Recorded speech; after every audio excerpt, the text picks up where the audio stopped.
doing, guys? I'm here in Dr. Caymaz clinic. I had a great experience here.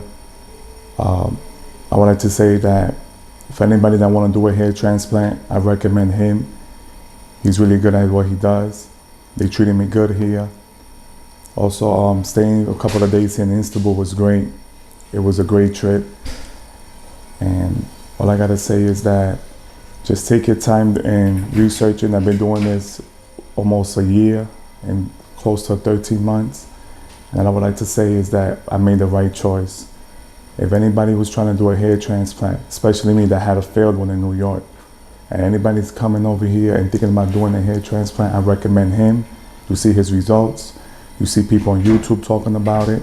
And that's the main reason why I went with him, besides other clinics that I had chosen, is because the results that he has, and he's also good with Afro-Latino and Afro-Caribbean and also Afro-American hair. He's great with that.